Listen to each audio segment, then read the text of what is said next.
That's it for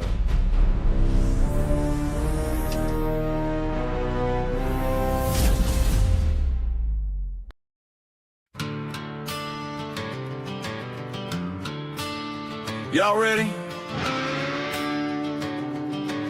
It's time to talk ball with Spunky Spectrum. Let's ride! Ow.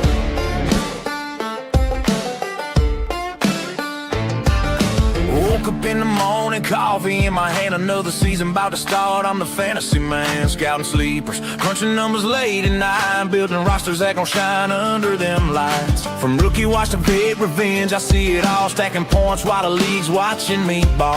Best ball drafting, no waivers, just pure skill. I'm taking shots, watch the whole league getting killed. Yeah, the grind don't stop, the picks stay high. When the money's on the line, I connect the dots. We're talking fantasy football, best ball drafting deep. Spunky Spectrum spinning, put a league to sleep. 15 grand on DraftKings, cashed it like a king. Now the whole damn country know I run this thing. Yeehaw, raise them up, another W in the books.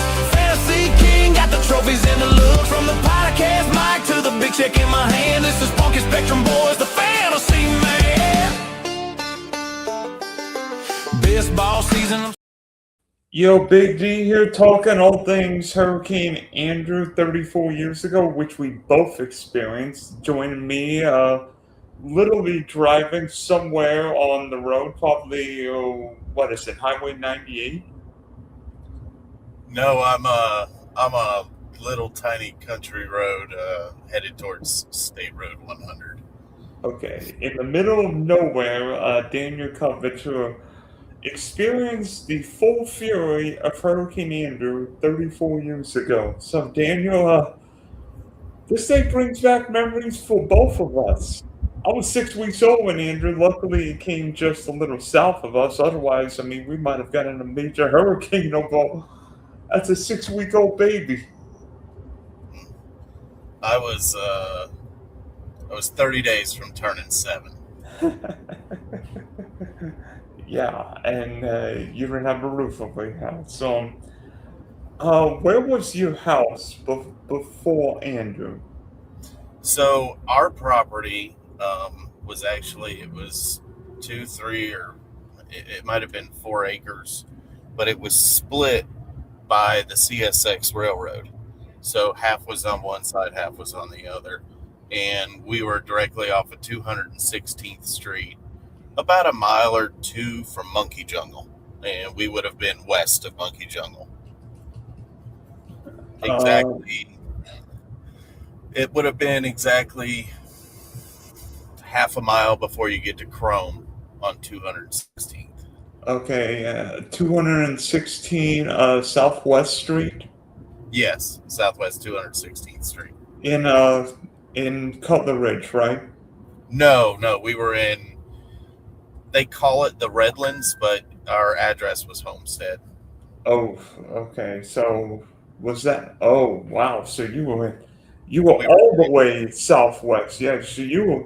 Yeah, I remember driving to the Keys, going to the Crone on US one many years ago, not for a hurricane, just for vacation. But was that technically in an evacuation area? Because like all of the Homestead, Florida City area was quote unquote in an evacuation area. I'm not positive. I know we didn't leave because at the time, what my parents did for a living, most of my life, they had an exotic parrot farm, and my parents raised, cockatoos, Malukans, African grays, green wings, macaws, everything.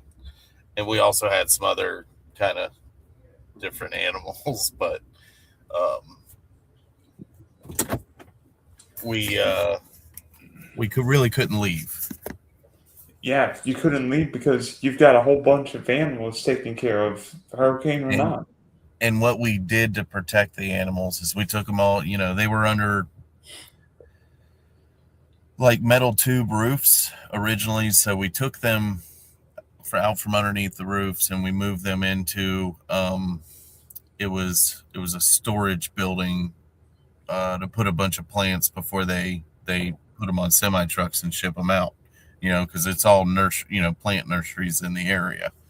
So we talked to the neighbor. He said, "Yeah, bring your birds, put them in the building." Well, the building is actually 2 cells wide or thick of concrete block that's poured, to retain some cooling effect in there, and it was also a steel girdered red iron building. It was very well built and super strong, but um, it did not make it at all. It destroyed it.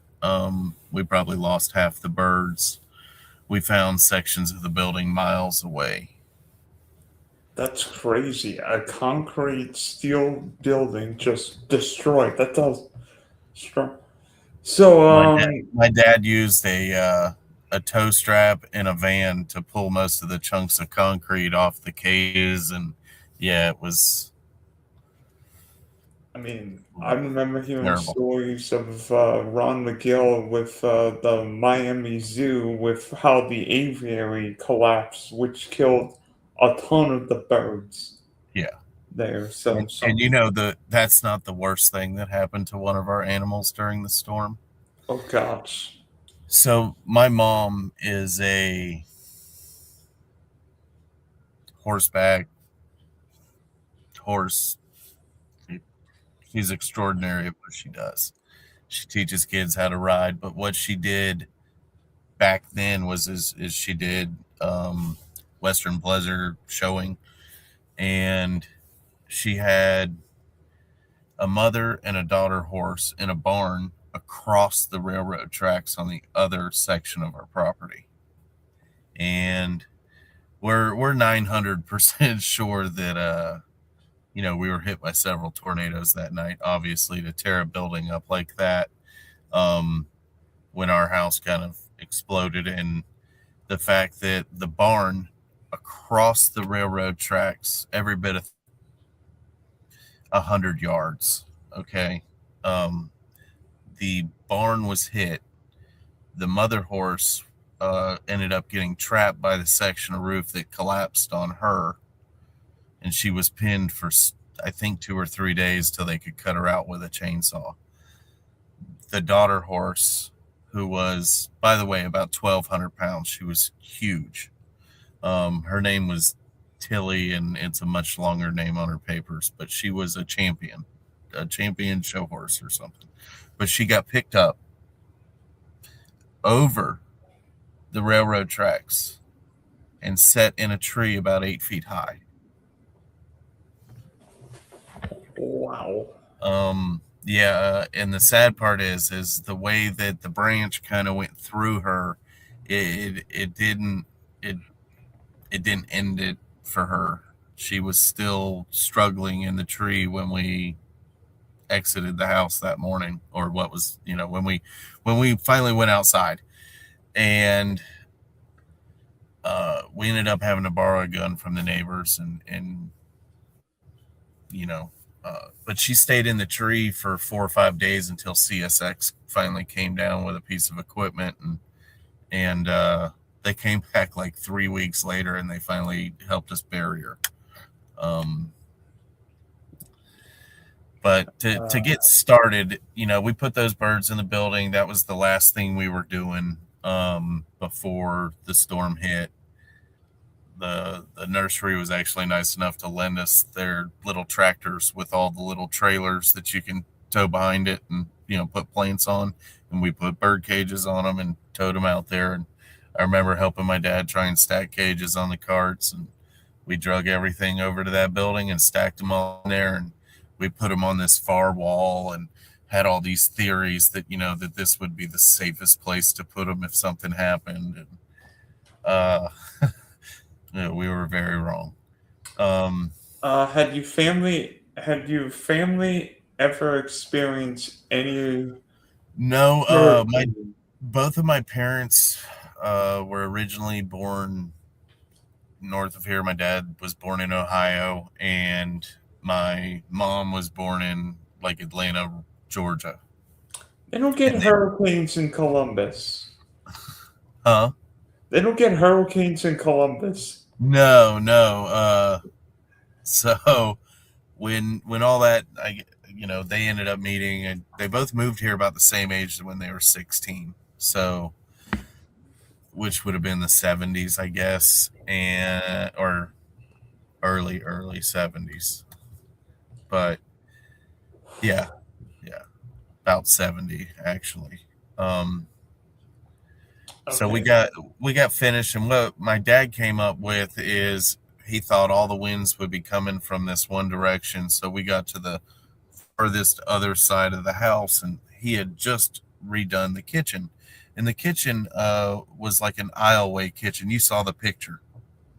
It was just an aisleway, and on the one end was the living room, which was where I was at, was towards the living room and the farthest away from where that picture was. And then it was my mom and my sisters, and then there was a third bed that my dad was kind of getting up and out of.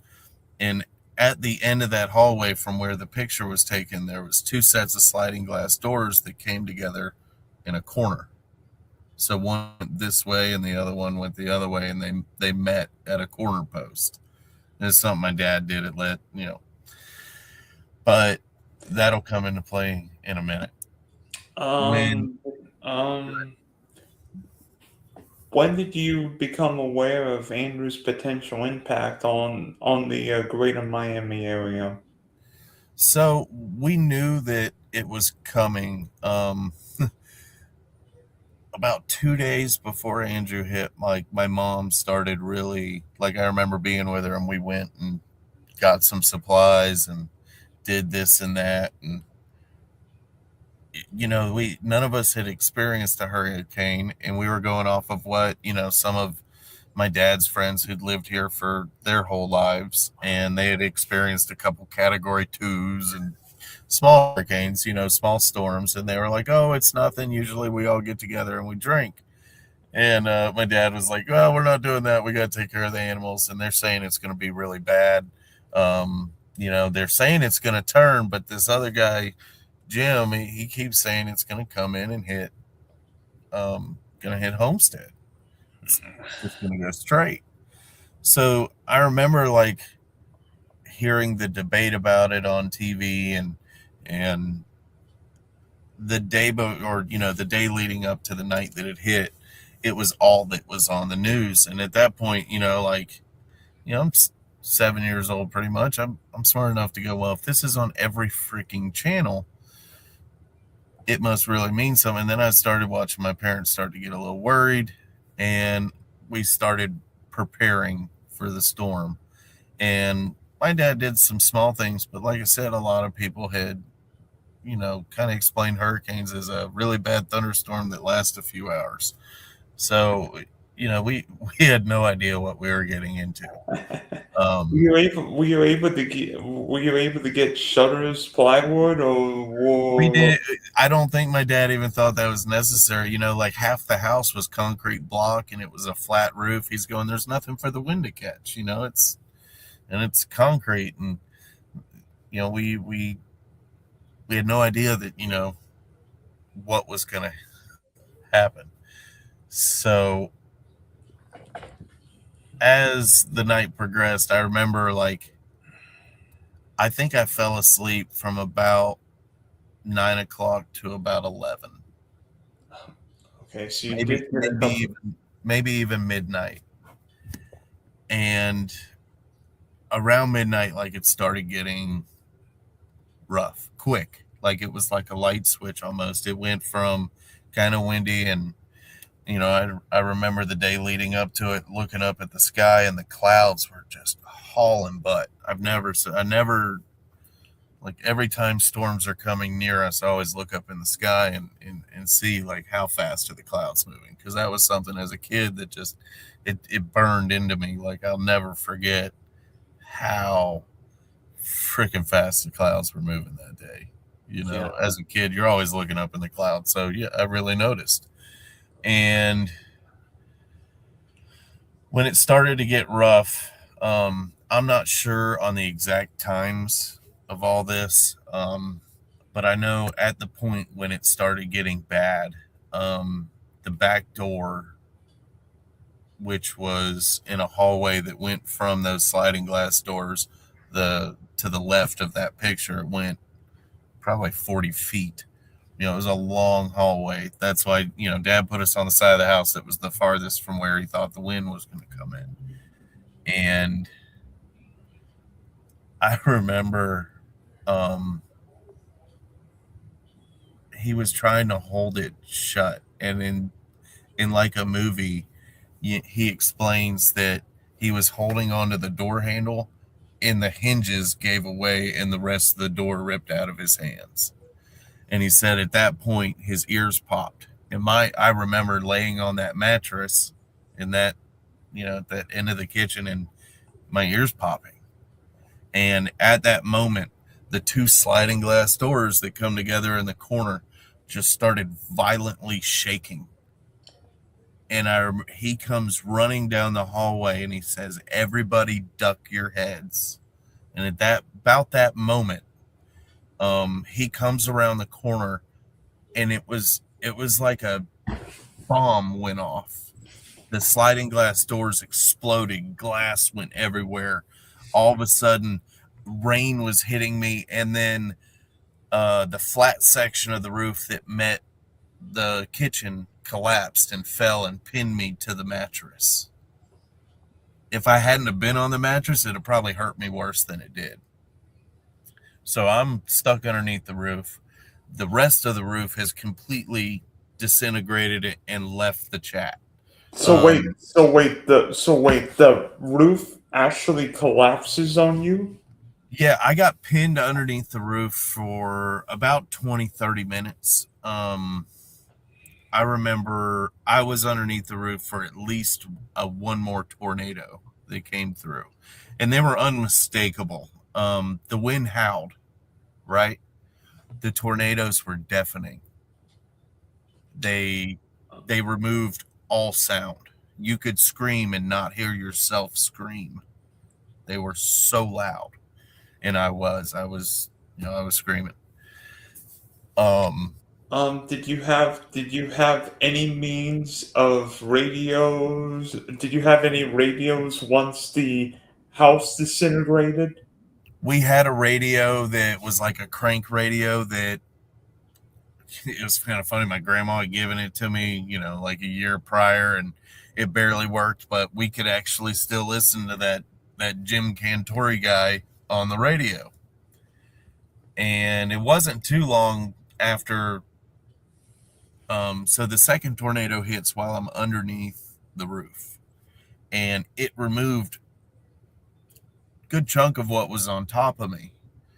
And in that moment, my dad finally, after this loud roar dissipates, I see my dad's silhouette with the moon behind him, and I could see the hole, and I jab my arm through the hole because he's screaming for me the whole time, and they don't know where I'm at. My mom had my two sisters, and they crawled into a pair of kitchen cabinets on the bottom, and she got I had twin sisters, and she How crawled. old were your sisters? If I said they were 3. Oh, so wait, so your mother put your two sisters and you in the kitchen cabinets. No, when the house blew apart, she was laying on a mattress with them. So she grabs Okay. them and rolls in and rips everything out of the kitchen cabinet and crawls in there with them. And she's screaming, "Get Daniel, get Daniel, get Daniel." And my dad's screaming for me. And like I said, finally, after that second tornado, because he had to go crawl in a pair of kitchen cabinets when that second tornado came through, that um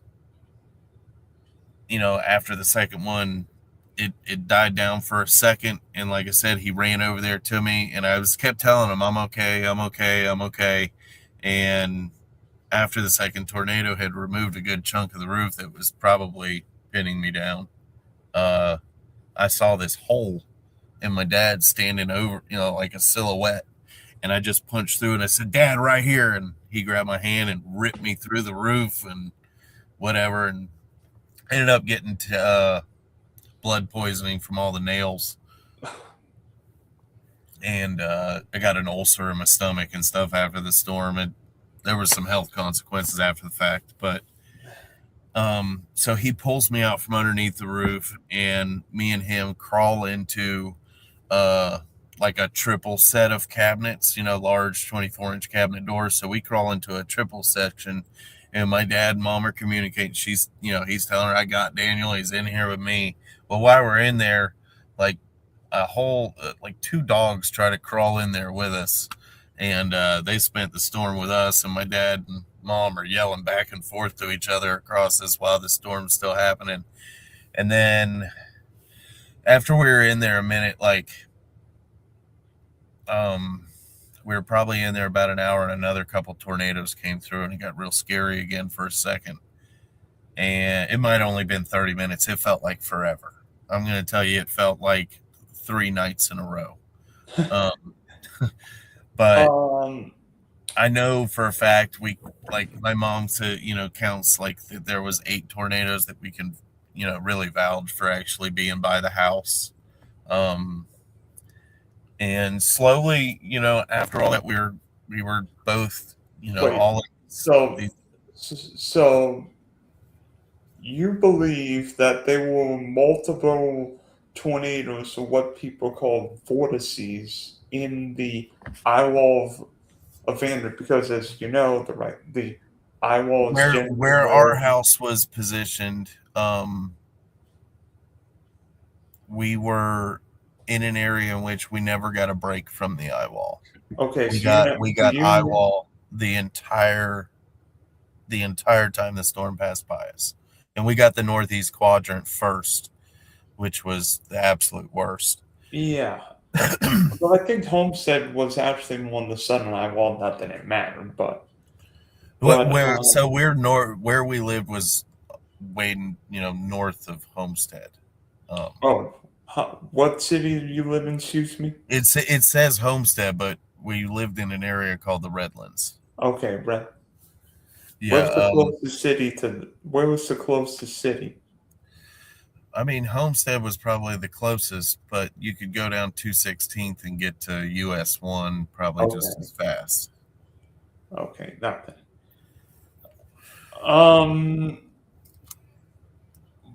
How loud were the noises that morning? Not just when the sliding glass. I mean, that was all really loud. You could hear just wind howling and tearing stuff apart. Hold on one second. You could hear the wind howl, like you hear it howl, and the wind was blowing, and it was raining. Not super heavy, but it was definitely, you were getting wet. What I remember about the difference between what I'm 100% positive it was a tornado is the fact that it got so loud that it wasn't like a howl. It was just this, it was deafening. It would mute all other noise. Like I said, you couldn't hear yourself scream. Like literally while I was underneath the roof and that second tornado came through, like I was screaming and I couldn't hear myself. I mean, it's absolutely just, it's muting to every noise besides the roar. How often did your ears pop when the eye wall was over you? I only remember really the first time, and it was a really dramatic drop. That's why I really, my dad came running, because being from Ohio, they've had some tornadoes and stuff, and he's all, when the pressure would drop, those low pressures were there. So that was something from being up north, that when his ears popped that hard, he knew something was coming. And that's That's the moment the first tornado hit the house. And when I tell you there was nothing left, it Was was there a feeling that this would that I be wasn't gonna that make it. this would be Yeah, the end? yeah, Andrew was yeah. going to end up killing you and your family, your There pet? was a moment I thought there was a moment there that I thought I was gonna die. And that was, in between the first and second, what I'm calling tornadoes. Uh, but when I was underneath that roof, there was definitely a moment where I didn't know. I couldn't move. I was pinned. Um, I don't know. I was just so happy to be able to punch through and see that hole and have my dad grab my arm and rip me out of there. It was it was a relief like pulling 1,000 splinters at one time. Could you even, well, with the wind blowing that hard, could you even hear your family talking to you, Daniel? I could hear my mom scream for me, and then once I screamed back, I kept screaming to them that I'm okay, I'm okay. I mean, we were only like 12 feet from each other, but during the tornado, yeah, nobody could hear anything. And that's why after every deafening moment that they couldn't hear me, they it would get sound frantic again because I couldn't see, all I could do was hear. And during the howling, like, you have to scream, but you could hear wood, you could hear the trees breaking, like you could hear all kinds of stuff. And another thing that happened is my Uncle Joe lived in a converted bus on the other side of the property beside the barn. And before the storm hit, he chained his bus to a tree. And I have pictures of where the bus was sitting before the hurricane. And after the hurricane, the bus was on the other side of the tree facing the other direction. And that was right next to the barn that was, ripped apart, and pulled a horse out of the barn and picked it up and put it into a tree. How long did the wind last? Oh, howl. Like I said, it felt like forever. But I'm going to say the storm legitimately for us, like I said, it probably lasted from midnight to just past daylight. Okay, so it was and the meat of the storm was probably 4 to 7 a.m. Yeah, I would say. And what was coming off of the storm on the way in was pretty rough. But I remember when it got bad, it felt like forever. And so at daylight, and the storm was still, wind was blowing. Um, we could see outside though. We could see off in the distance a blinking light. We thought it was an ambulance. So we kind of got our stuff together and we were going to go out to this ambulance.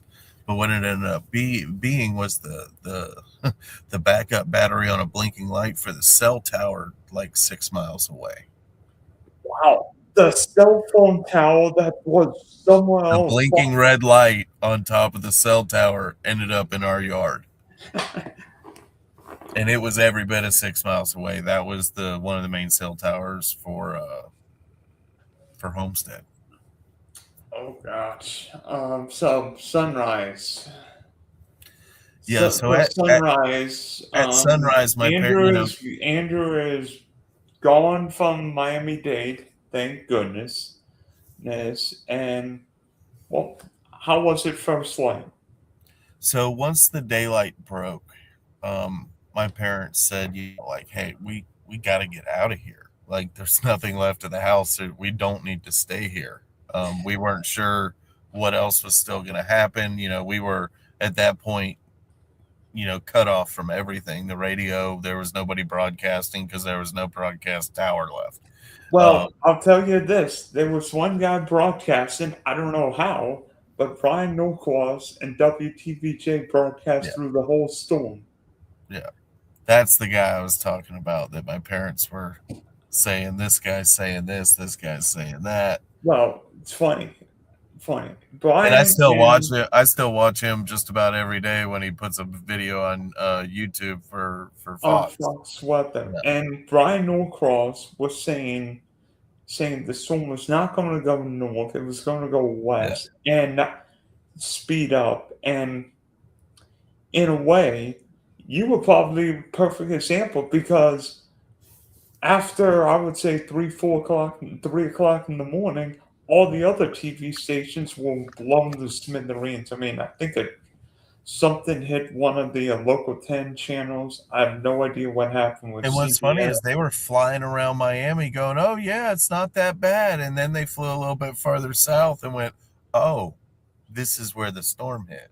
Yeah, Miami had quote dodged a bullet. I'm like, do you realize the bullet hit South Miami, you dummies? So Yeah, so when daylight broke and it was still raining, it was still thundering, um it was still windy. We saw this light and we were like, let's go out there. If not, we'll at least go to and see if the neighbor's house is still, standing. And it was still really, that's when it started raining pretty heavily. Is after the storm, like the backside had more rain on it. I just remember it rained really heavy as the wind died down. And we went out there and realized it's a blinking light. So we went to the neighbor's house. And while we're in the neighbor's house, all this rain's coming down. Um, their ceiling started caving in. The drywall had gotten soaked and it was starting to fall in everywhere. It was a flat roof home. So we all, the neighbors and us, went to the next neighbor's home, which was a very tiny home, and there was four of them, five of us, and the two neighbors that lived in the tiny home, and the tiny home made it. It was untouched. It was completely fine, and we stayed there so there was a home that was completely undamaged. untouched. I mean, maybe a couple shingles, but they had no roof damage, no structure damage. Everything was fine. And the only difference Oh, between that home and a lot of the other homes is it had a point of a single point in the very top, hip to hip roof. did that house have any shutters? No, it was a really old house. Really, it was older Well, than our house. probably. Well, probably probably a well-built house that had been there forever. I mean, the kinds of disasters that took place after and during Andrew, where like how the designs really led to a lot of the hurricane damage. I think Country Walk was one area that saw a tremendous amount of damage, not just because of the wind, but by the failures of the housing design that led to Yeah, so yeah. much damage. I wouldn't so much also call it design as I would call it a lot of head turning the other way, and a lot of complacency in inspectors and builders. Cheapskates. That also poor building practices and, like I say, complacency of nothing happening for years.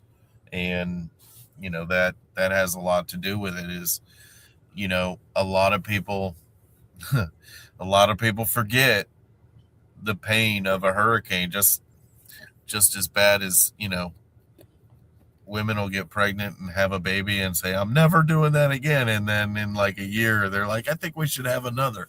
It's like, do you not remember? So now you're outside. It's daylight.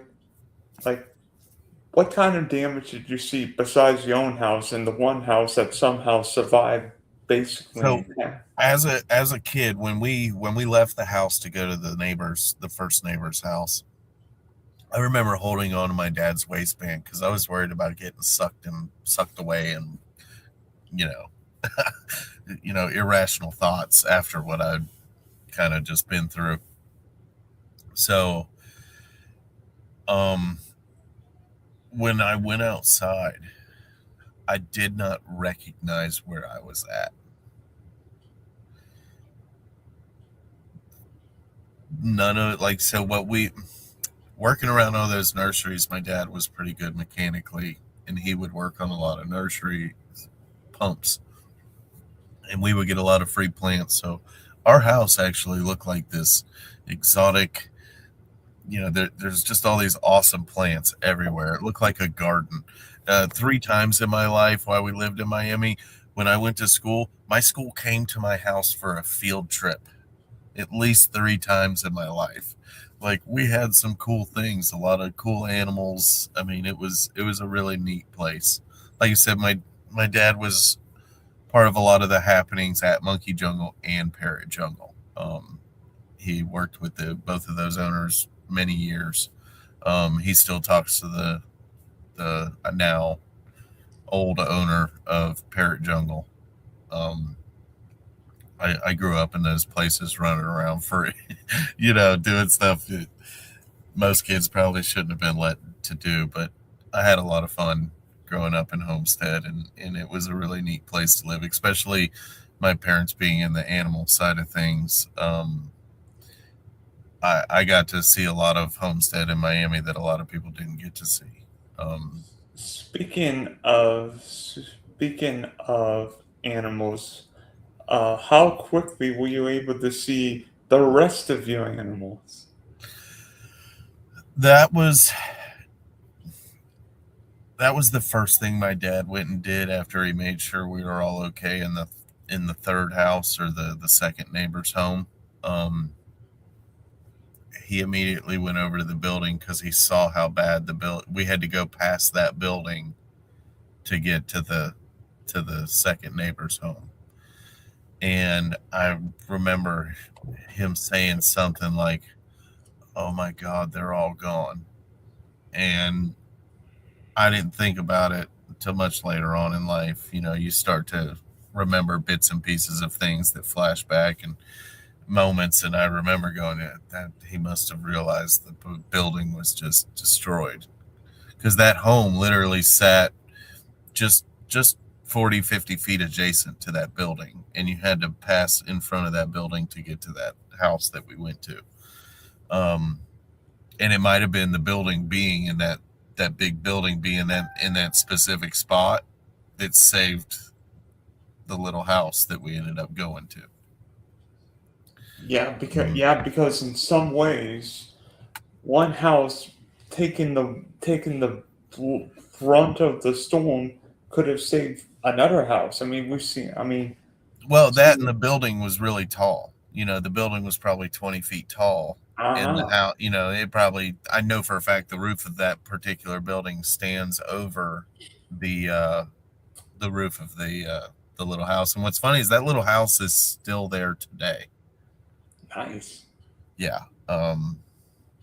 And another little side note: if we'd have went to the front porch, we'd have been fine. I mean, it'd have been a really shitty ride. Don't get me wrong, but the porch was the only thing left. The front porch was all that was left. Everything else was blown to smithereens. Yeah, and I'm not talking. It wasn't a little house. It was 3,000 plus square feet. It had been added on to. There was a whole master suite on one end, and 4 bedrooms and a big giant family room, and it was a huge house. It was a South Florida single story added on a bunch of times house. I'm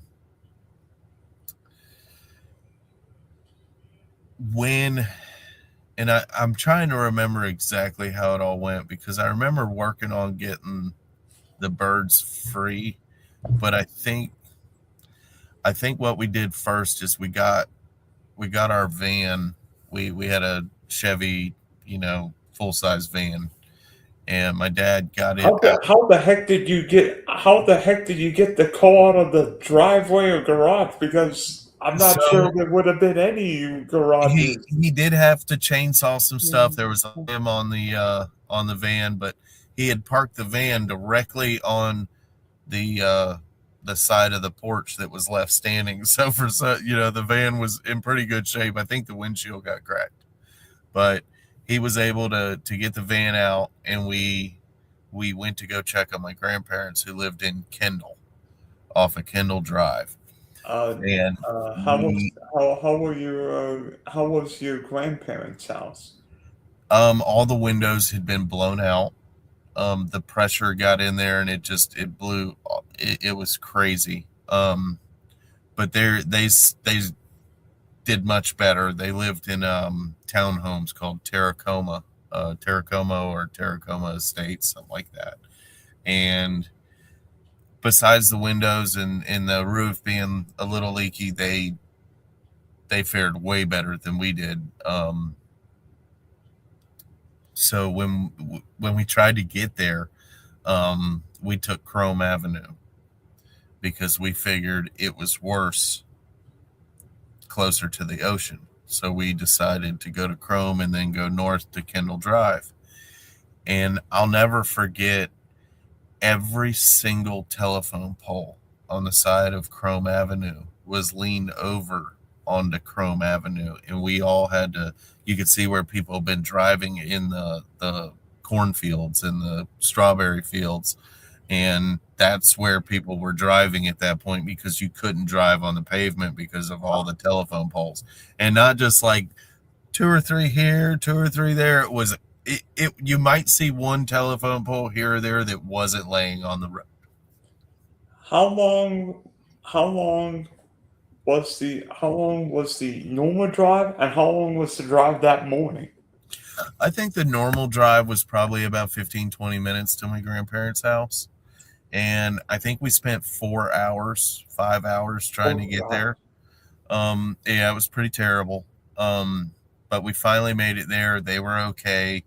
My parents decided to leave us with my grandparents because there was a house there, and they went back to the house and start. My dad went back to the house that night and started peeling birds out of the building. He got Back to the birds. So, how long did it take until your family actually got my to? my dad. That was our living. That was our business. So that was the first thing that he started on. He spent about a day and a half with my Uncle Joe, and a couple neighbors, um, pulling all this concrete and tin and steel out and trying to get the birds out that were still alive and get them. And then the ones that were under too big of stuff, Dad found a way to get to all the cages that had birds still alive, and they kept feeding and watering the birds while they were there. There were birds that were stuck there for about a week.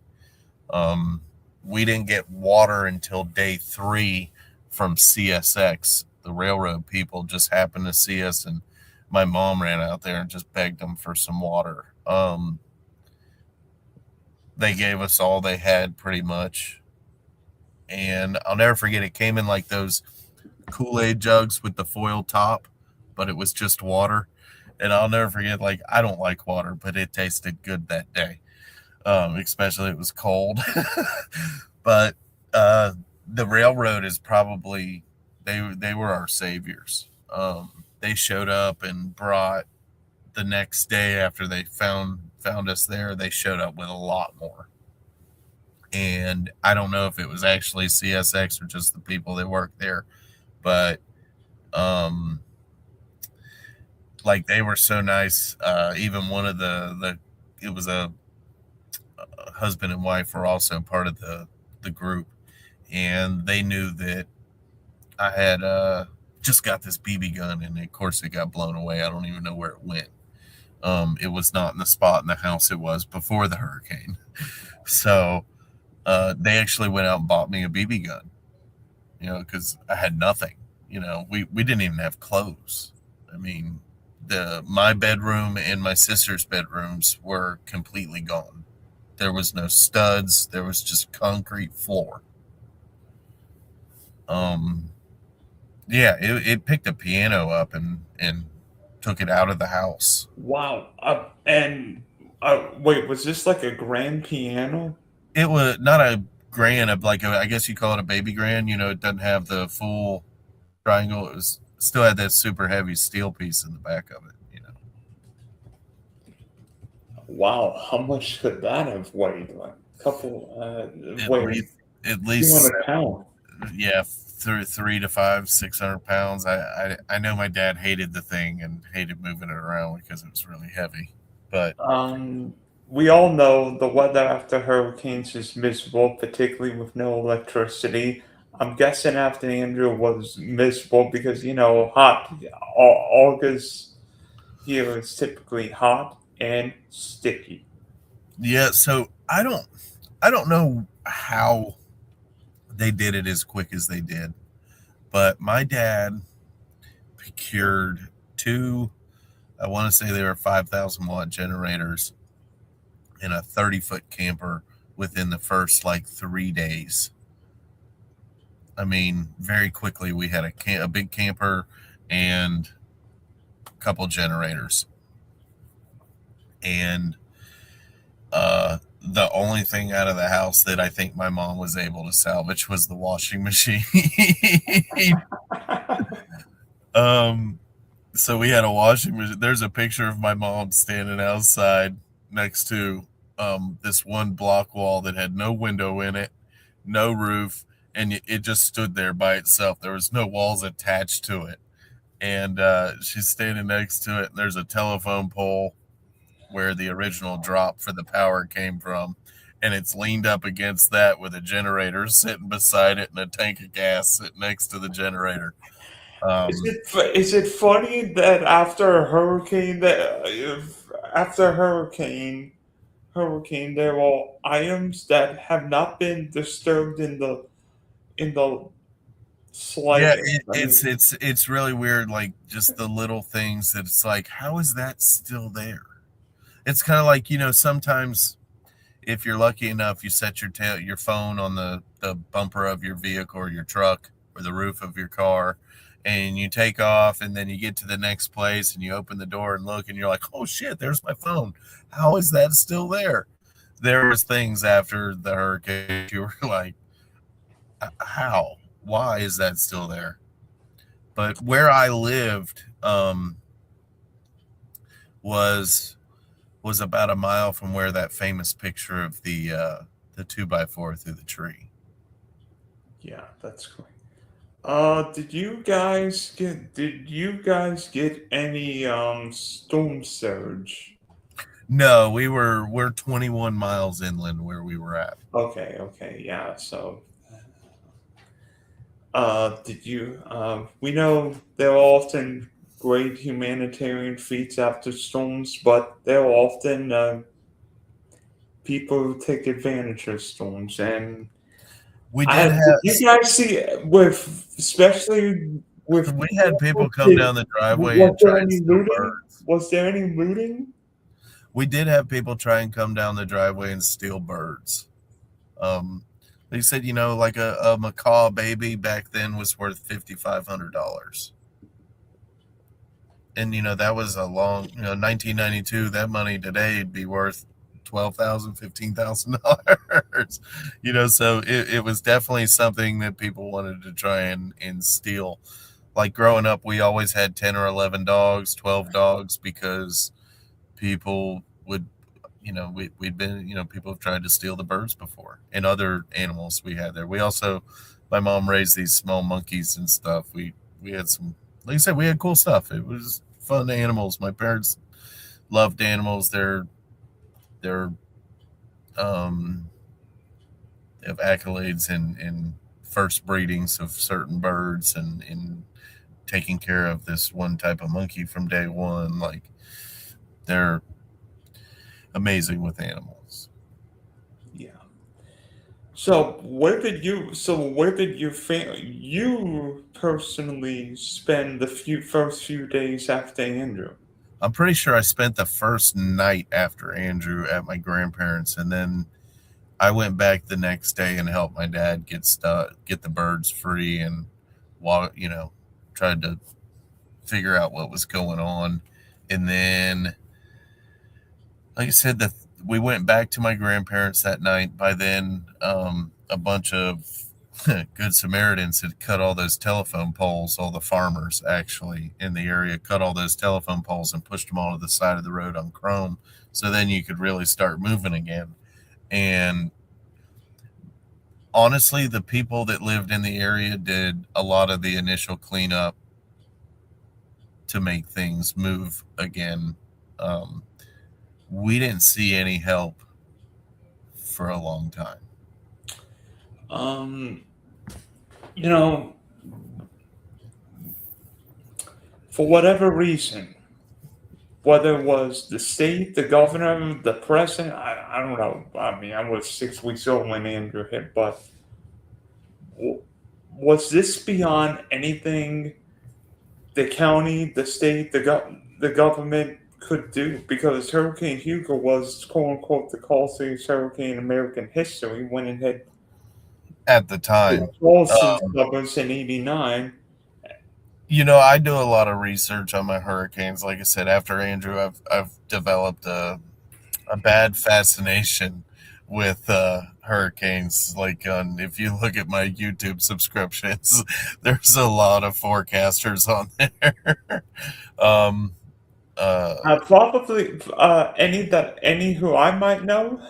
One of my favorites. He doesn't have the following he should have, but that's Mark Sudduth from Hurricane Track. I know who Mark Sutherland is. Yeah, I I know. really like him, and I admire his will to not jump the gun and really follow his wits on his theories.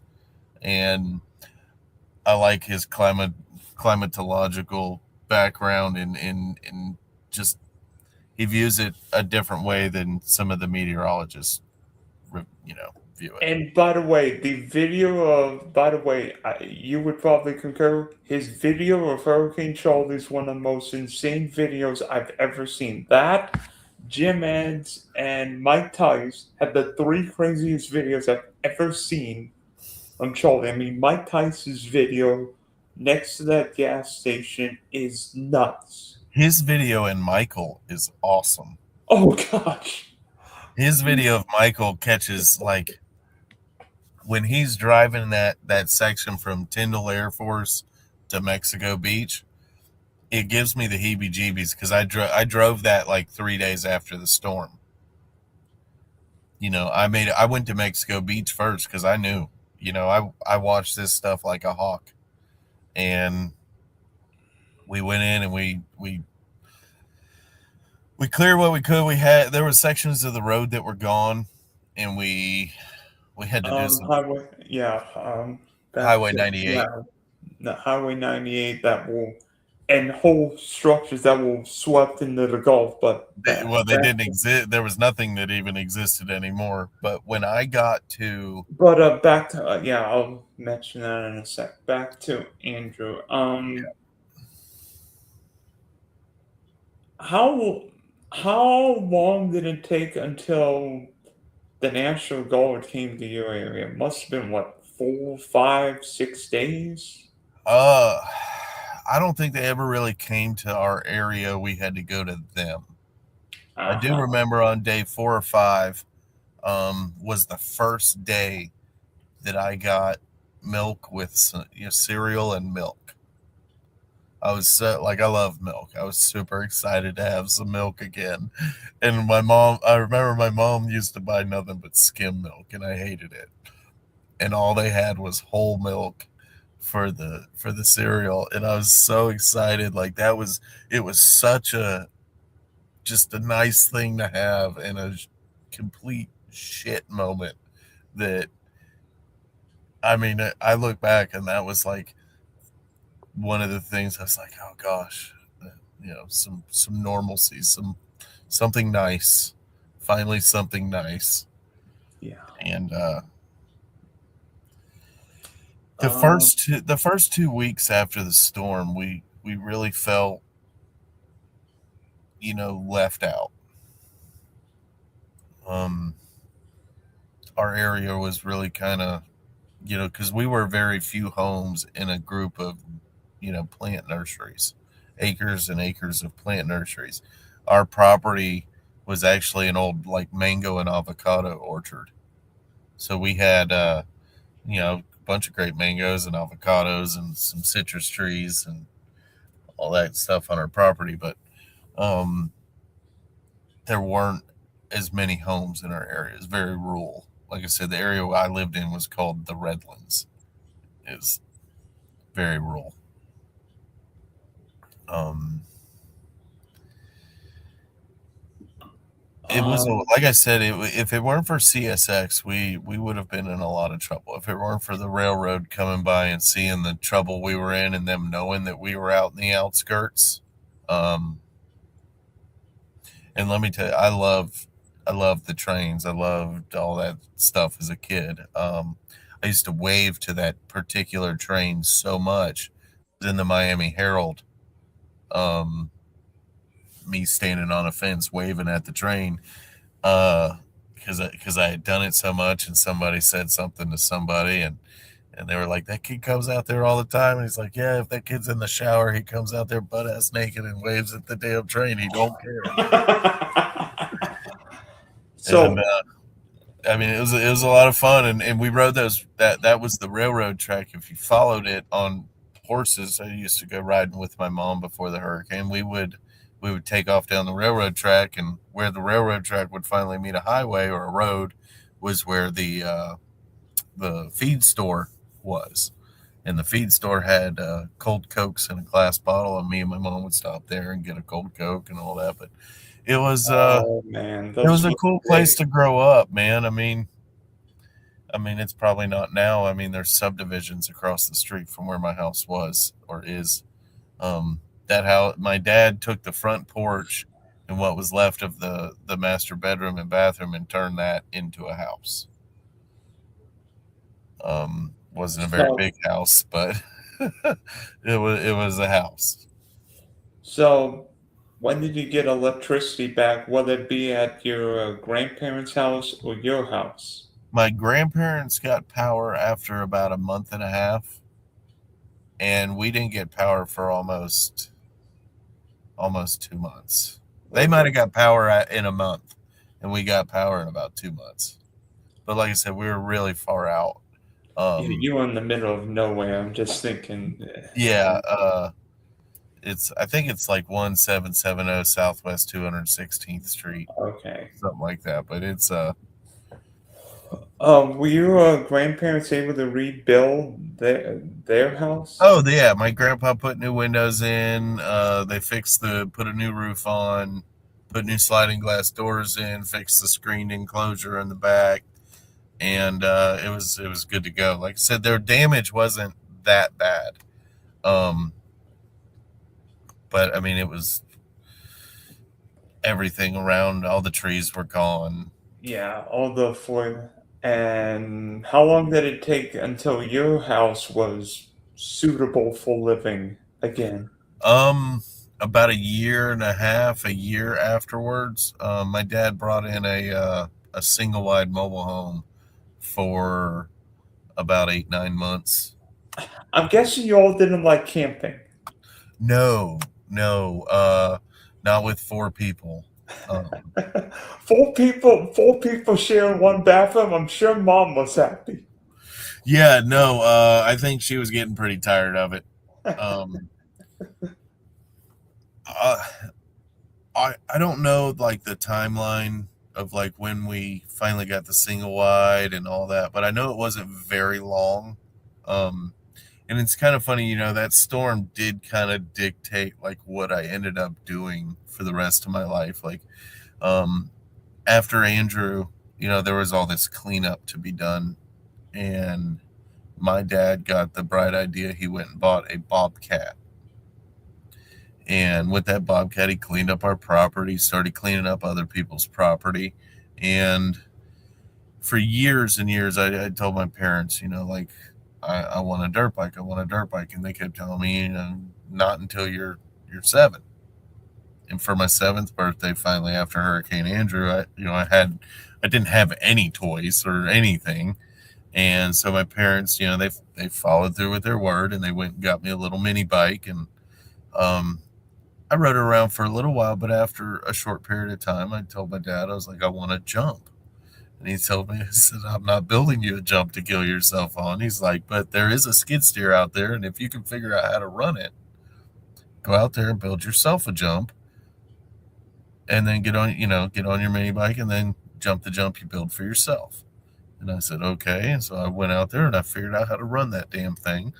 And I built a very poor excuse for a hump on the dirt.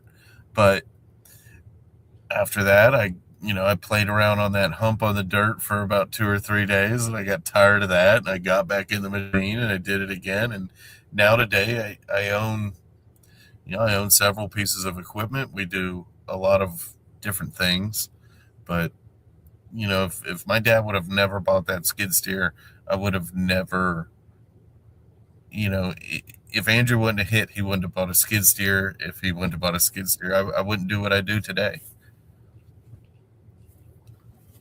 Yeah, and by the way, skid steer is like one of these big construction vehicles that like to help with debris removal.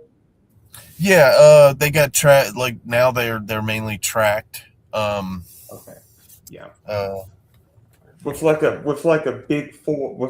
big ramp. yeah, hold on, I can show you what I have. Case. Oh my gosh. It's funny how one decision could affect everything. Yeah. Everything. Because in Andrew, for one of my classes, I think in fourth or fifth grade, I actually was Brian Norcross at Career Oh, Day. oh, really? Yes. Okay, go ahead. Let me see. See if I can. Yeah, there it is. Oh, yeah, I see. Wow, That's the machine that I that's a have. that's a huge skid steer. That is actually the world's largest skid steer. It is 16,300 pounds without a bucket, and it I don't is think a behemoth of a machine, but it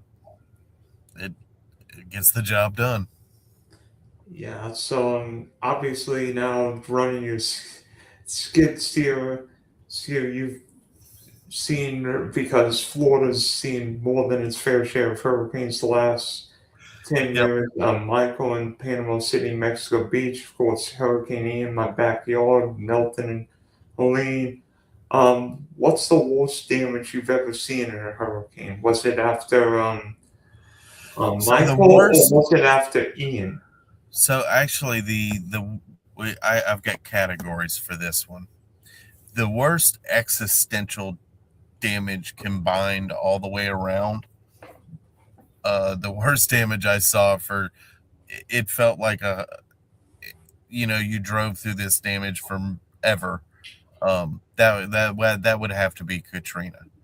That damage started in Mississippi and didn't stop until you got to the other side of New Orleans. So you I mean, actually saw the damage in Katrina when it hit oh yeah, Biloxi and New Orleans. yeah. I worked in New Orleans after Katrina for almost 2 years. Is one of the things I used to Uh, kind of jumpstart my business as a kid. was that Um, well, I think Saturday is the 21st anniversary of 26th. I'm pretty sure it's the 26th or 21st, 25th. Yeah. 21st. But obviously we know what Katrina did. Yeah. When you saw the damage after Katrina, were you thinking, how in the belief did could that much water get into any area? When when I got there, there was still a lot of flooding. Um, and as we saw areas uncovered, it was really like, wow, the amount of water that came in here. It's insane. I remember like I'd be sitting down eating a poor boy sandwich, drinking a beer at the end of a day, and I'd look over on the wall in different places too. It would be different, it was a common occurrence. You'd see like they'd have a line spray painted on the wall, and it would say, Katrina, 2005 water line. And it's like, wow, I would be under 2 feet of water right now as I eat my sandwich. But that was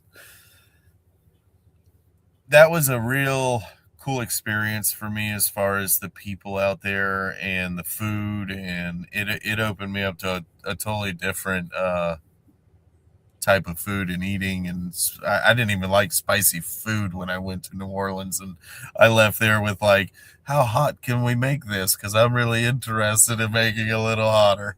But every storm has been different.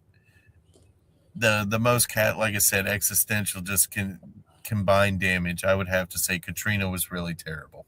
I saw a lot of damage, and even the wind damage from that storm, where the eye actually kind of came in at, was pretty damn bad. But the worst storm that I have seen hit with anywhere near for just the straight destruction from wind. And it's the only one, like, I saw the damage from wind would be in across an area, and it didn't stop, would have to be Michael. I mean, I mean, it's a Michael, straight path. Like, it's an undeniable path of destruction that storm left behind, going north through Florida and into Georgia. I mean, to this. did Michael bring back any memories of Oh, Andrew before it did?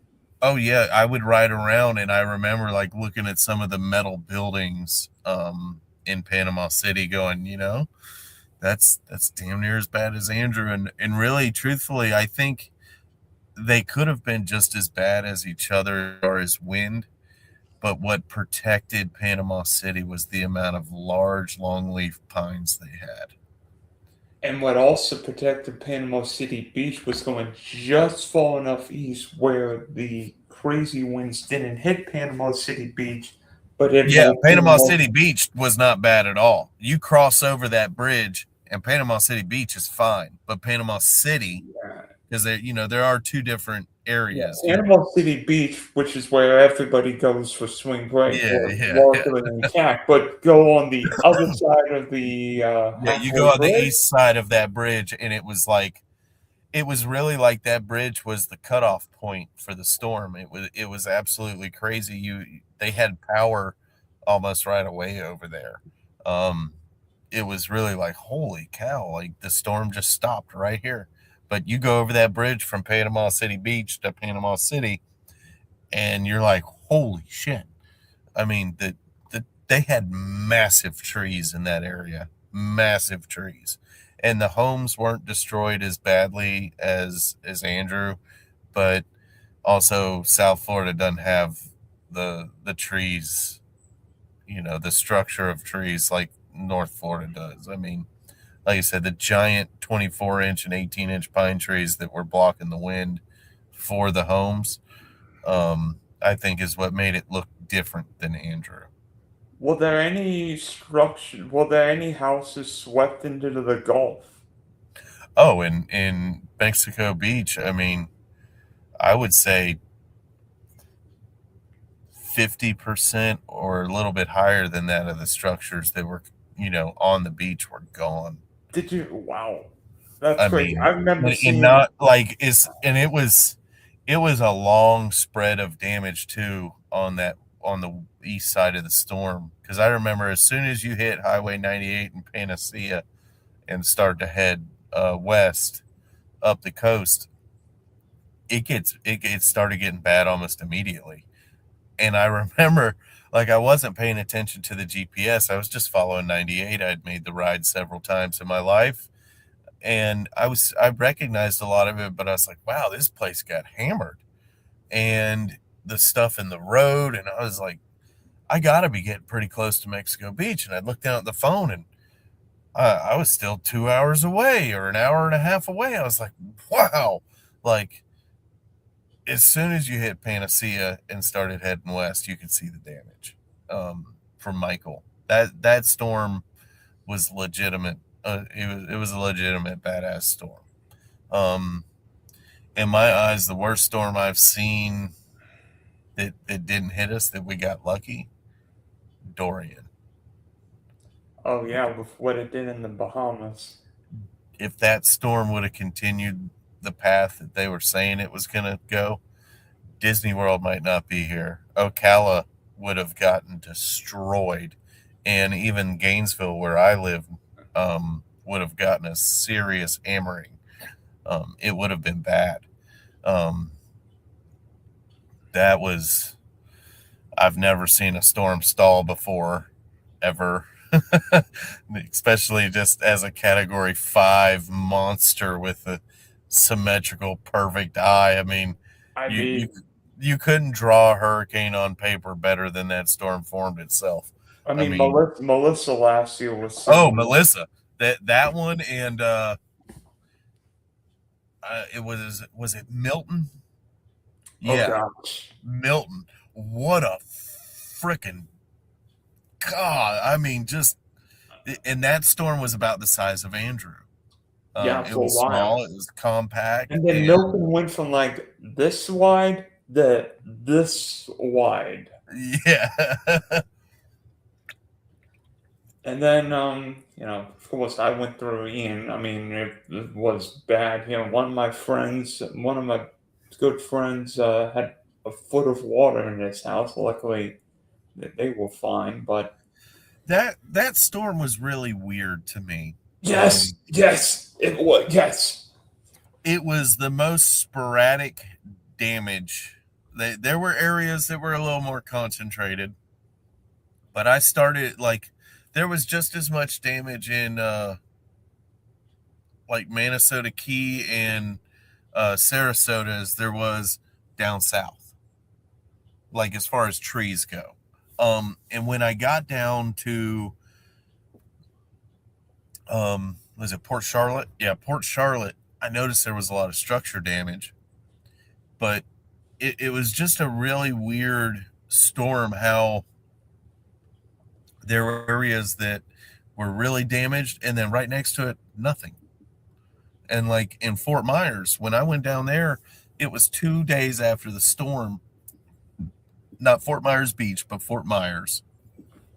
There's a Target um, in the middle of Fort Myers, and they had power. The street light was working.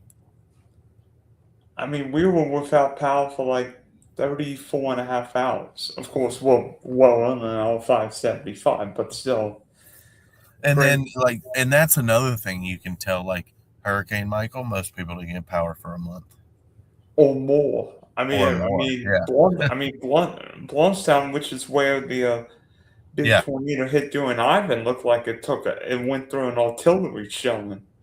And that was another storm that a lot of people, because of the year that it hit, Ivan really doesn't get the recognition that it deserves. That was a pretty gnarly boy too. And we got 4 hurricanes in here.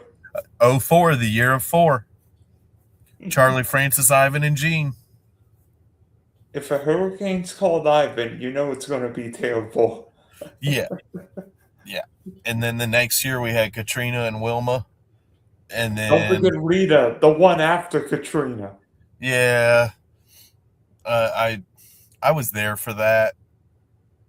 My mom was super worried, but it was fine. Um, Yeah, luckily it hit the middle of nowhere, but that's neither here yeah, nor there. yeah. Um, Okay, so before we go, I've got a couple well, I'm going to ask, yeah, go ahead. what's one piece of advice you have for anyone who's never experienced a hurricane? Run, get out, leave, leave. Don't stay. Do not stay. Do you think Miami in general is ready for another Hurricane Andrew? Because it's been forever since Miami itself's been hit by a major hurricane, and we I know mean, that. Wilma was pretty bad. Um, and that's a storm that kind of gets forgotten too. You know, Katrina. I can attest. Wilma was crazy. Wilma was the most wind I've ever seen until Ian. Yeah, Wilma was something. Um, and then they had Irma, but that was more of the Keys and Naples and stuff. But um, I think South And I Florida's was in Tamarack for myself. yeah. So I would say South Florida is ready for anything up to a Category 4. Um, most of the building codes are 135, 140 mile an hour winds, wind loads. And I think a lot of that, with the day and age, the way we rate things, like even equipment is rated at 33% of its capacity, or tipping capacity. Um, and like chains are rated at like 50% of their brake strength. So I would say, the way we say a house is able to withstand 135 mile an hour wind load rating. I would say that that really probably is, 150 mile an hour sustained wind truly. Some of these houses, if they're not maintained properly or there's some wood rot because of, poor building or something, they're going to be susceptible to coming apart. It's anytime that wind can get in there. Um, you want that, you don't want that pressure in your building. Um, Yeah. it was really like in our house when that back door was gone. Um, And the hurricane got in the house is when the dominoes started falling.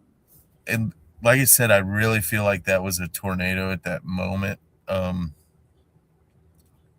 the house trembled. Those two sliding glass doors literally vibrated until the tempered glass just shattered. And I remember this, when those glass doors shattered, the glass didn't hit the ground. The I glass remember probably seeing exploded. glass just explode up in the air. It was, yeah, yeah. It was. I could tell you this. I would never really be able to explain what it was like that night. Um, I mean, I have friends who went through, and I have a neighbor who went through Andrew, and it was still a night we will never forget. Yeah, no, you have any nightmares, PTSD from Andrew?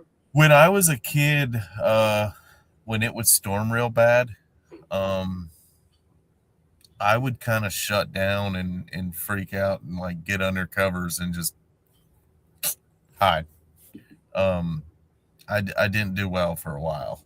Uh, it it bothered me for a long time, but now, like, I live in North Florida. We've had several hurricanes come pretty close to us. Like Hurricane Helene came pretty close, and Idalia the year before that, and some other one, Dolly or something like that. I can't remember that one's name. It was a D name. Adalia? Well, we had Idalia the year before and Helene the next year, but in between that, we had like a tropical storm, something Dolly or something like that that came through the year that Helene hit. But out of all the storms I've ever been through up here, Irma came over top of us. We got like 17 inches of rain in Irma. My mom's house almost flooded, and she lives on top of a hill. We had to use an airboat to get to her house. It was fucking insane. I remember hearing stories after Ian of people like, I mean, Orlando looked like Lake Okeechobee ran into Orlando. Well, and that place is a swamp, but where my mom lives, it's not. And a lot like Houston, guess what happens when a city doesn't drain where it gets a lot of rain? Bad It things floods. happen. Mhm. I worked Hurricane Ike, and in Galveston, that was terrible. That was bad. That was I bad, mean, bad, bad. did you go down the Boulevard Peninsula? Oh, I went all over that place. Down there in that area, it was bad.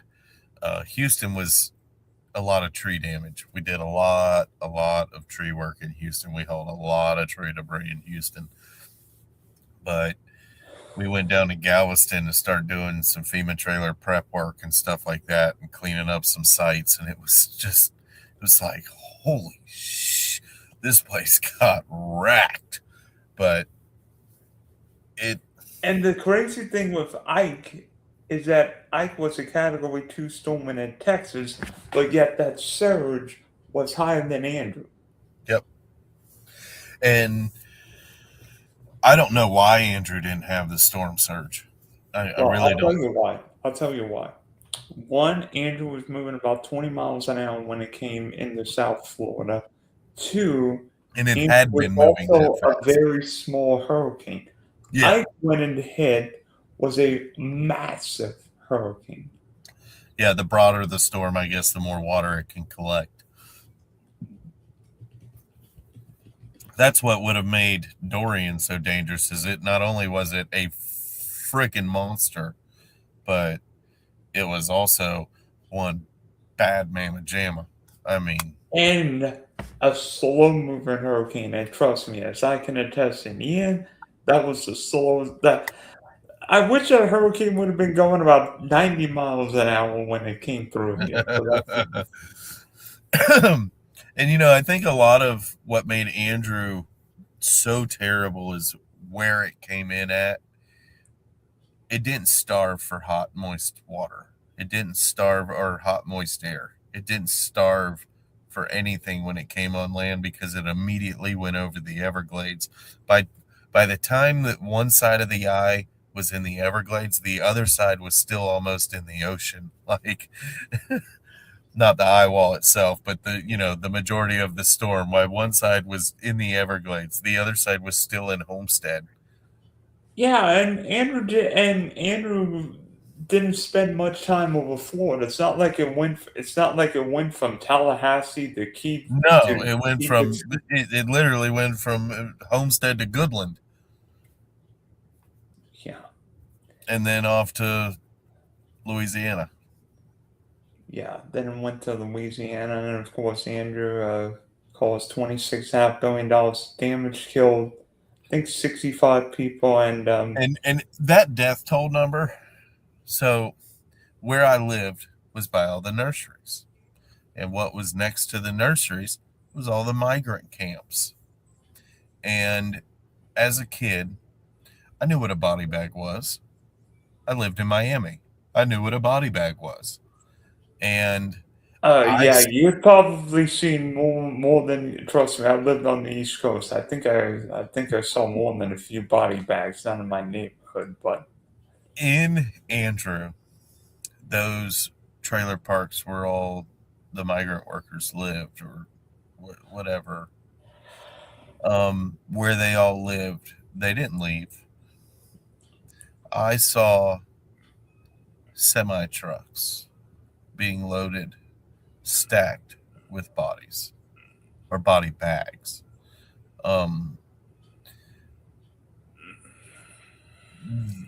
The sad part is a lot of those 65 deaths in some research I did were of American citizens and not, I don't even know the PC term anymore, but they were, they were not American citizens. They were here to work in the fields and corn and all that other stuff. I don't believe those lives were counted. I saw way too many. well, And I mean, I'm not the only person in that area who will tell you that. to this day, all drove by outside. to this day, not in Andrew, but in the 1928 hurricane, I think that death toll feels way low with how many black migrant workers were never found or never really given full credit. Yep, and they do that because I guess the higher the death toll, the worse it looks. But I mean, nowadays there's no reason to skew those numbers because there's no misinformation on a hurricane. If anything, these.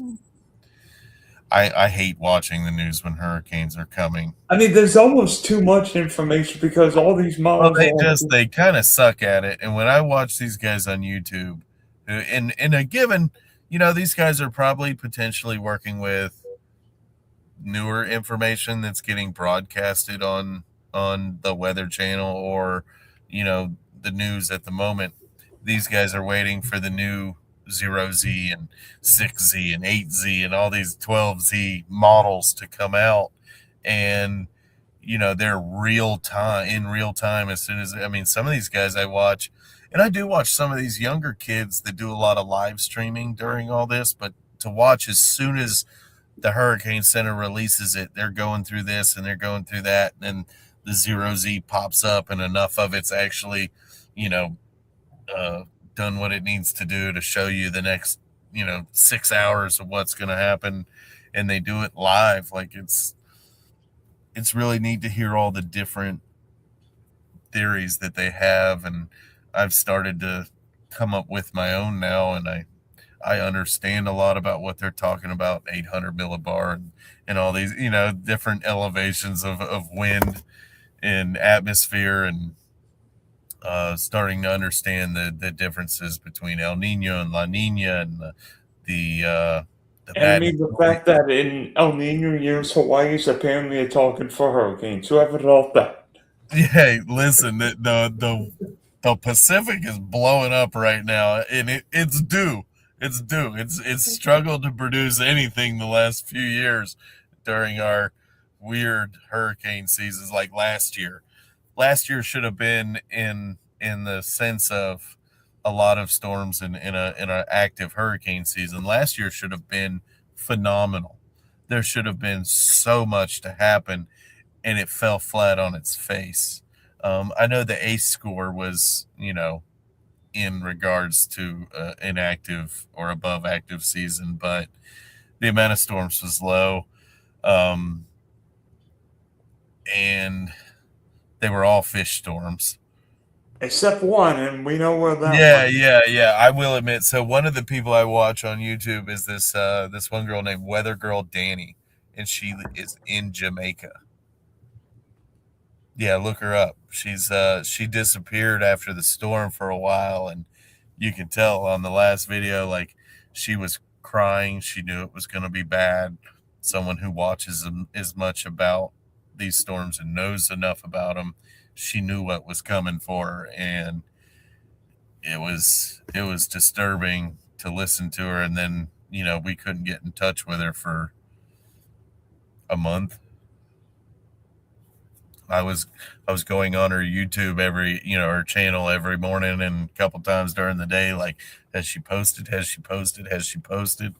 and finally she did post, and she let us know, let us all know she was okay. But she was probably only 50, 60 miles inland directly of where that storm hit, so we were all kind of worried.